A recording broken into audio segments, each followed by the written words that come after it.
You're human. So, how you handle mistakes is a need to know part of business. In a word, fast. Fast is the cliff notes for this episode, but stick around for the full episode. I wish this is something that I had to listen to and lean into when I was just starting, because I think you begin all bright-eyed and bushy-tailed, to use a cliche, and you just think, I'm going to do it different. Here's why I'm doing this. We have this reason, and I think it is, I always think of National Treasure, the movie with Jonathan Cage. I mean, the real Nicolas Cage, I'm sorry, the really early one and the very first. And he was like, those of us who can see the problem and we have the ability to make a change in the problem, have a responsibility to do and make the change. Other words, don't complain, whine, and talk about what's wrong. Fix it. Start doing something to fix it. And I think we see, I could do this better if I were them, or here's how I would like this done. And that is what I think motivates a lot of us to get started, thinking somebody's not going to take the words that someone else is saying. We can say that and say, if it was said a different way, here's how it would land differently. I'm going to be that person who says it this different way. And I know that's how it was for me, standing in the back. Well, not always in the back, the middle or the front row of an aerobics class. I was like, this is not right. The instruction is not right. She's beautiful. She was a ballet dancer. However, she doesn't have the exercise, kinesiology and physiology quite right. So that's how I got my start. And I'm sure that some of you are listening and you thought both, this is my passion. I love this. I really want to pursue this. It lights me up to be teaching to others what I've learned and give them the energy, the power, the motivation that I get from it too.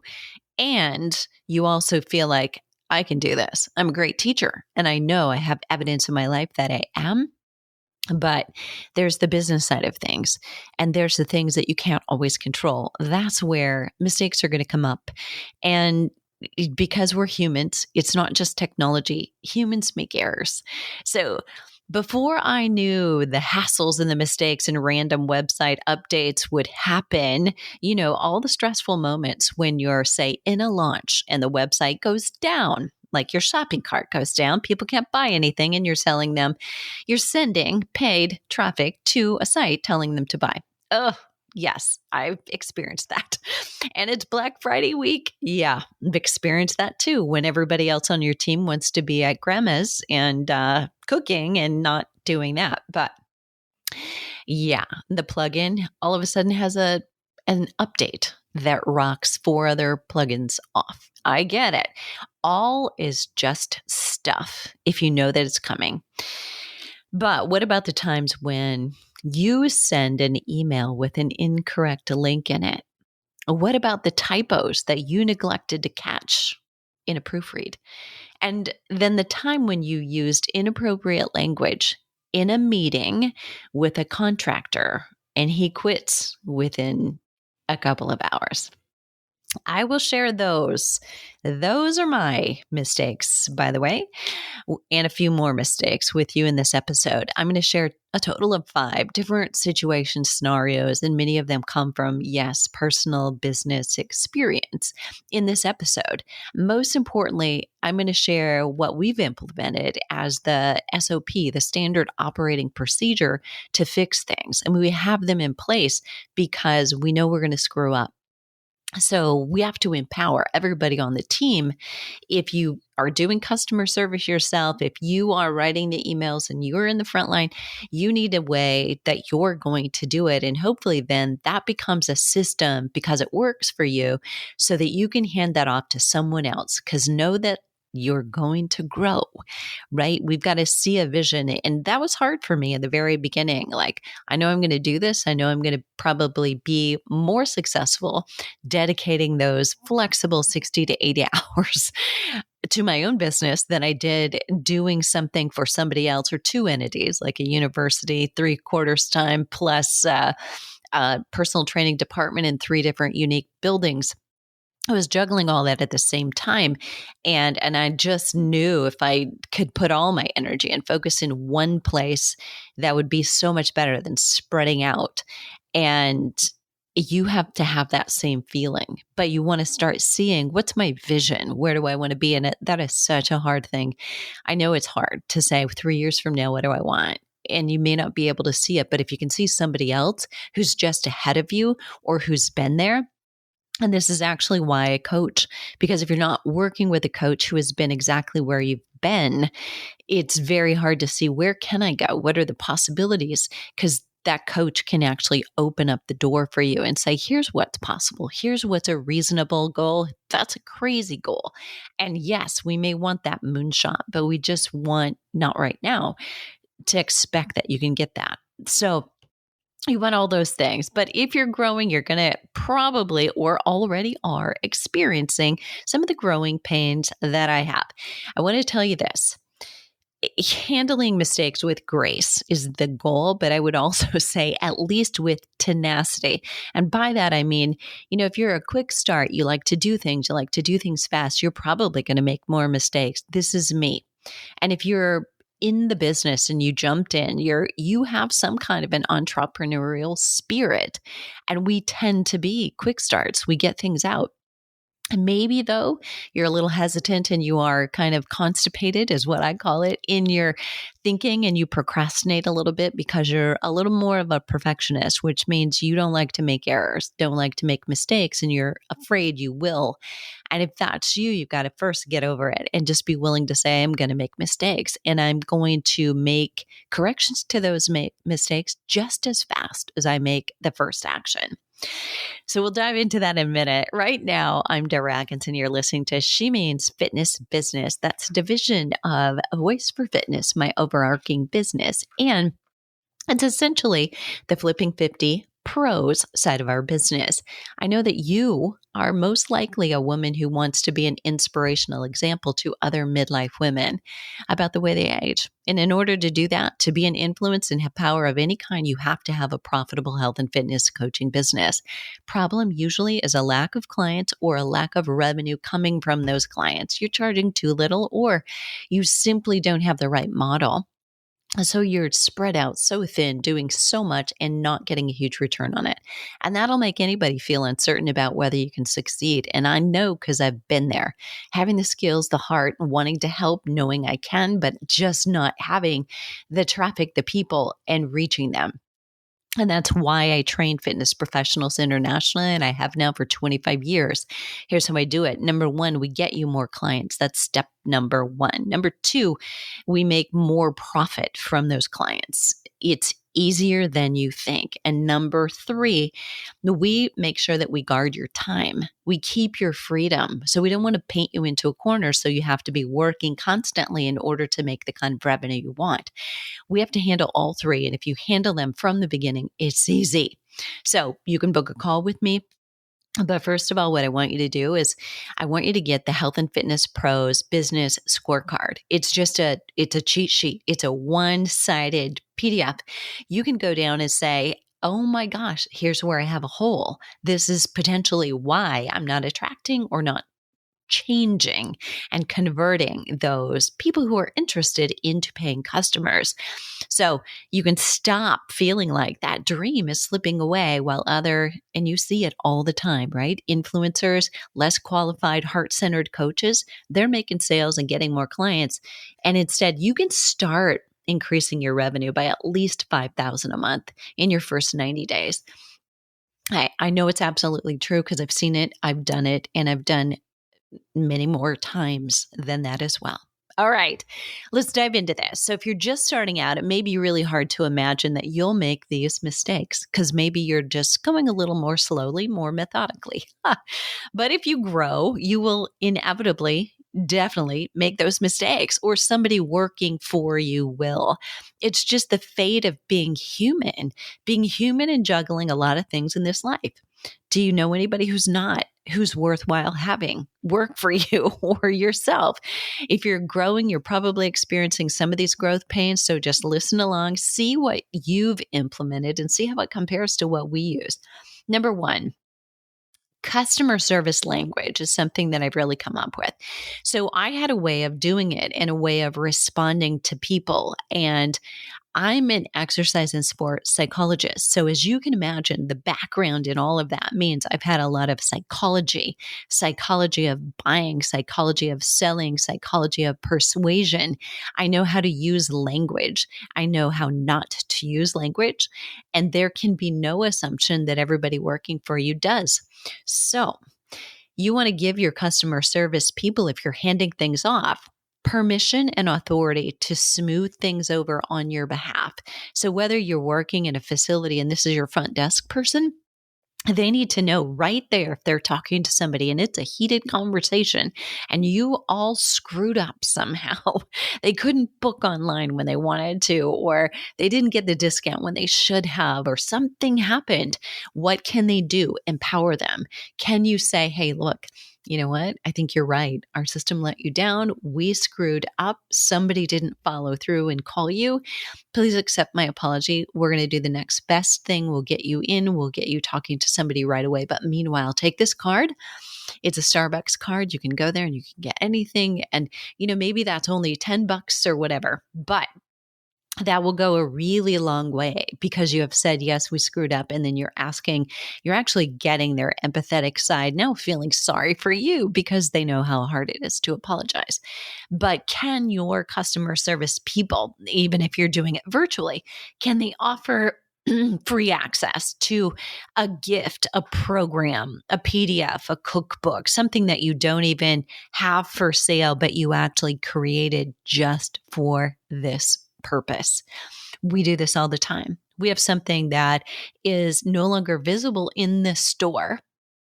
But if someone screws up, we know we sometimes add this as a bonus. We add this as a bonus to a sale that we're doing, or I will give it away if I'm on a summit and say, here, you can give this to your purchasers. And we also use it for this. Look, to please accept our apology. I want you to use this right away, no matter what your decision is on whether, say, you want to proceed or you do need to quit. We want you to leave with a good taste in your mouth and having a good feeling. We totally did not intend to do it. We're human. We messed up. But we'd like you to have this. Those kinds of things. What do they have the power to do? So you've got to make whatever gift that is congruent with why they came to you and they're on your list in the first place. So somebody behind your customer service has to do a little homework, open up their account, look at what they opted in for. I mean, if you've got somebody who opted in for, a knee-friendly workout, you would not give them a high impact, high intensity, gift because, they probably got a problem with knees. That's probably not going to really be great for them. But something about anti-inflammatory foods to reduce your joint aches and pains would be in alignment. So you see what I'm saying? Okay. Make it complementary to what they originally wanted or what they're already using. Make it just a gift. No strings attached. So again, if they're leaving, they get to take it. They continue to have access. But if they want a refund from whatever program that they claim they didn't get, whether they did or not, right? It might have gotten delivered, but they didn't open it. We'll talk a little more about that going forward. The problem with a free thing, give a low cost or free thing. Let's say your customer had a problem with a freebie they opted in to, and they're like, this said 5 days. I didn't get video number 3 on day 3, and sorry about my voice. Wow, tone of voice. But, what's the equivalent? How do you fix that? Give them a low cost or other free thing, right? So you don't have to give them a huge $600 program if you messed up in that way. Say, hey, so sorry about that, but here's what we can do instead. And we always sandwich. So customer service language that I like to say, because sometimes the answer is no. We're like, I'm so sorry, but you're all the way through. That day 3 is only available available for 24 hours. It looks like you did get sent that, but maybe you didn't see it or use it because you got 2 and you got 4 and 5. But what I can do is this, and give them something. So you're saying, I'm so sorry. I can't redo that because just a part of a system. However, what I can do for you, and that language is gold. So write that down. And we also like to allow them or encourage them to our customer service people, is what I'm talking about when I say them, is to make it sound like, look, don't tell anybody I did this for you. Please don't share this publicly. We want them to feel special, like it was something just for them. Okay. So if it's a problem with a paid item, give them something that's hidden, invisible, or that you created just for exactly this purpose, because we all know human error and technology are going to create instances where it just doesn't work. Right. And even if technology failed, you can't just say, oh, I'm sorry, that wasn't our fault, but technology failed. But no, it's your party, right? At your house. So if you are hosting a barbecue and your grill fails, you better be ordering pizza or something, right? Because it's still at your house. And the same thing is true of your business, even though sometimes we aren't totally responsible when things happen. You have to be willing to say, hey, here's what we're doing anyway for it. So, number 2, if it was a tech glitch, yes, as it often was. So it's this great segue from the last one, right? It's not always your fault. Or a campaign oversight. It's best to have a team member send. So it can be a tech glitch, but often behind the tech is, here's what happened. We didn't hook something up. Like we had an old email from a program last year and we're using dates from last year, or the sequence isn't quite right. If this hasn't happened to you, inevitably when you have some things automated, it will, and you'll duplicate things. And then it's like, nope, that date was wrong. Because it was the old date, not the new date. And it just doesn't make sense. And then you confuse, you lose. But you, if you're the owner, you're the spokesperson, you're the front, you're the poster child. You, as the owner, unless you're wearing all the hats right now, you want to have your team member who may have missed something send the email. And this is not like, don't let them feel this is a walk of shame for them, but just say, hey, something I really need from you is making sure that you see how our customers see us, and that you, as the shining star of your business, need to keep the faith, the customer relationship out in front. And if you go forward and say, hey, I'm sorry, our team screwed up, it doesn't go over as well as if I will have my tech team or developer do this. So the subject line includes some kind of an emoji and it says, oops, we goofed. Here's this ... right? Or here's the right link. So sorry. I'm so embarrassed. We try to make it humorous. Like, I am mortified, right? Literally, you can't do the same one every time. And hopefully you don't have to send these very often so they won't get worn out. But inside, my team member will say in the email, hey, this is Sam. You don't usually hear from me. I'm behind the scenes of all the tech and the programs here at, say, Flipping 50. And you recently received an email with the subject line XXX, whatever it was, and I made a mistake. So he'll go on to say what the mistake was and that this was something that shouldn't have been sent, or you got this by mistake. Please ignore this. Or this was the wrong link. Here's the correct link. We're so sorry for the confusion. Would love it if you would just respond and let us know you got this. And then in that response, it won't necessarily go to customer service. It might just go to a page with a GIF. And all that does is tells you how many people opened it. You can see it in your stats, but you can also see how many people clicked on it. Not just the corrected link, but they feel like they got to a warm fuzzy. So you know they got there. And in there's something nice, warm and fuzzy. That GIF should be like, somebody party dancing or something and say, I'm so glad, right? um, so inside, this is really important that the message comes from them. And that way, that team member, your team has your back. So they're still letting you be the good guy. And they're the bad guy that messed up. But then let me just tell you, they've apologized and they restate what's true, and that's it. It's a super short email, but it's from him, not from me. And it explains how embarrassed he is, sorry that this happened. And it works so well. So all of a sudden, now instead of being angry, they are empathetic, like with him having to say, I messed up, and that he did it. They love him for it, right? And they think they like know him. So they have empathy for him being so honest and so quick to fix it. So if you want to do this, I suggest you take a screenshot, craft a couple examples for your team, and just hand them off to them. Like, here's the example that I want you to use. I had a developer at first who was doing this for me. So he was great at doing this voluntarily, and he naturally did it. But my next hire, who was more daily operations, we needed to go over why it was so important for him to do it coming from him, and wasn't maybe he's got crazy good skills. He is a crazy good person. I love him to death.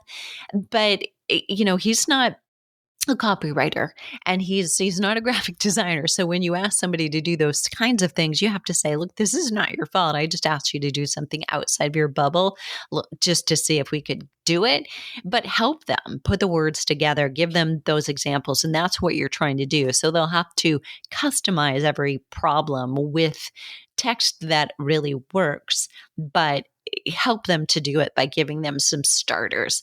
And this works like gold. So super important. Not everyone you hire will know how to do it naturally. So you're going to have to make it a safe place, number one, for them to make mistakes by letting them know upfront while you're onboarding them. Hey, look, every once in a while, I will screw up. Here's an example of how I'll send an email that is, oops, I messed up and I'm so sorry. I sent this with the wrong link. Those are the kinds of mistakes I'll make. The other kind are more, that my team members have to jump in for is, a campaign was wrong, or they were getting triggered to send in their measurements, although they had done it, right? And they're getting triggered again and again and again every day because we're tapping them on the shoulder if they haven't. But sometimes it doesn't catch the fact that they should have been tagged before they did it. So that is an example where somebody wasn't paying attention, and something didn't get done. So they would do it. And that can happen to any of us. So making it a safe place to say, look, when it happens, here's what I want you to do. Number 3, the third mistake is, and this is really a situation. What if it's not your fault? Like, it wasn't your fault at all. It wasn't your team's fault. It wasn't even your tech. It's human error. Now, depending on who you work with, this is going to happen more often than not. People are busy. People are trying to do things on their thumbs in mobile, and they can't see it well on mobile with their thumbs. So first, accept that your ideal customers have a user error. It can provide some insight on how to prevent it in the future with frequently asked questions, like preventing it with some of your standard operating procedures, before a sale, at the checkout, give them this, forward sentence. It may actually prevent some of those if you see a pattern, things happening over and over. But sometimes it's just a matter of people don't listen. People rush through.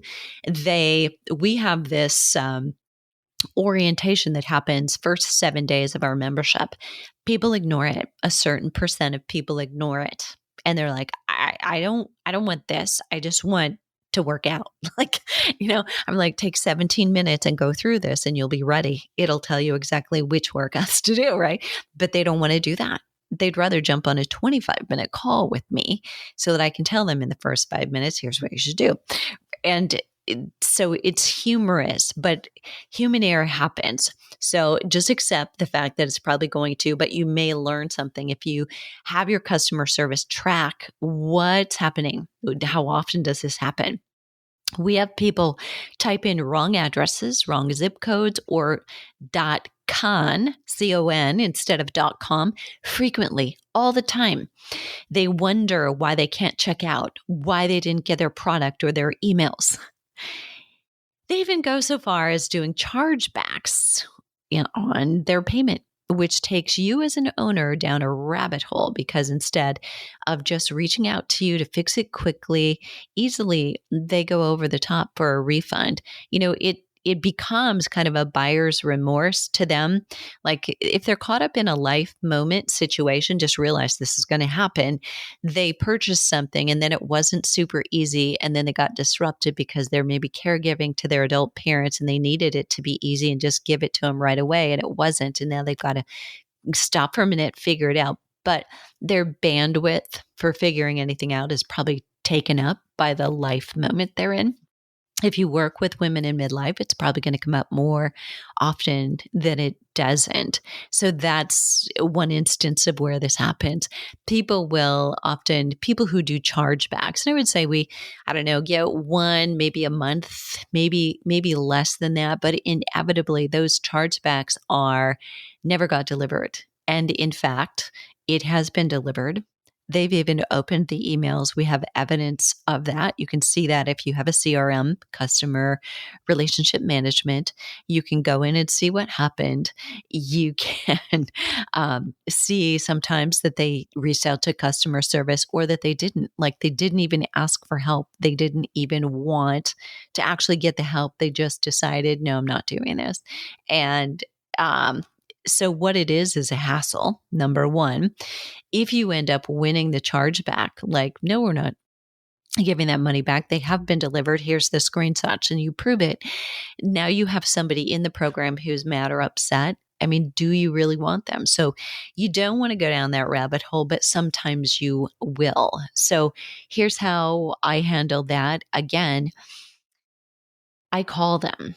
Or I will use a video call to them, something called BombBomb, or I will text them directly. And often I will do 2 out of 3 of those. So I may call them, I will video call them and text them via Messenger, and I do it personally. And yep, it takes time. And some people think, how do you have time to do that? But I'll talk about that later. It's important to me. So even if somebody is choosing to leave, what I will call and say is, I'm so sorry it got to that point. We could have easily handled this behind the scenes and figured out what wasn't working and potentially had our tech team help you make sure you saw these. It does look like they were delivered on time and that you opened, but potentially maybe that wasn't true. Sorry you had this circumstance or this happened to you. So I won't admit guilt. I will admit I'm sorry that they had a negative experience. That's all. So it's me. I'm the problem. It's me. I won't sing to you. But at this point, somebody else might say, how can you still be doing that, making those personal calls? But I think, how could I not? Right? I am behind the business and every team member is my responsibility. So if one of us screwed up, it's me. It really is me. I hired them. I'm in charge of training and supervising and making sure they know what they have the power to do or to call my attention to something if they're not sure how to handle. So yes, I could have somebody else reach out to them. We could never reach out to people, but there's value to me in valuing the relationships we have. So maybe a part of me likes it when somebody squeals in surprise that it's really me, which I find very humorous. Like I'm just, the girl next door. But not every phone call goes like that, though. Sometimes people are genuinely mad and they're still mad on the phone. And no amount of apology or offer I make to make it right will help.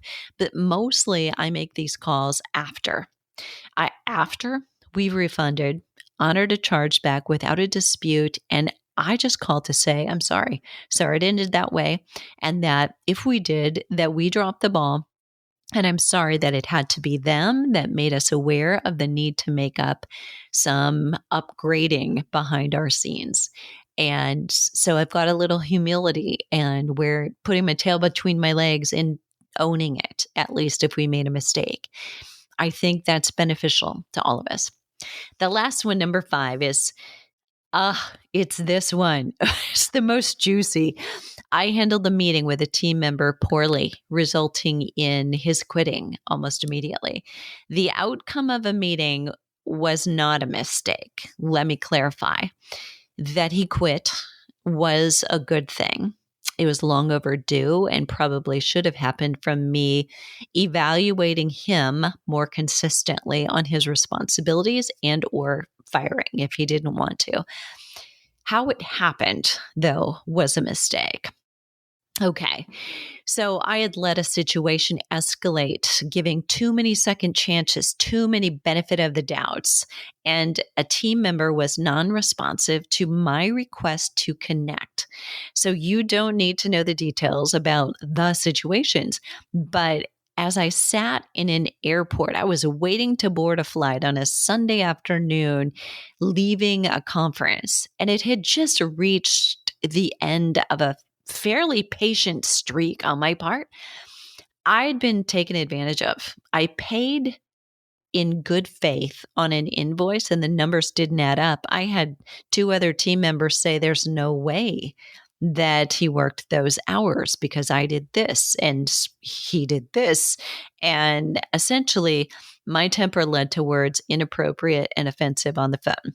So, in addition to having overpaid, he had undercommunicated for the last couple of months and been very hard to get a hold of, ignored emails, ignored Slack messages.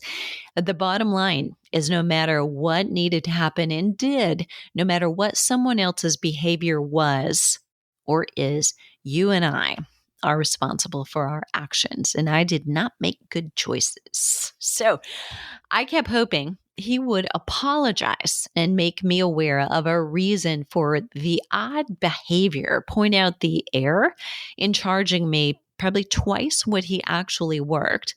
And that just didn't happen. And I used a poor choice of words, inappropriate for a conversation really with anybody that you respect.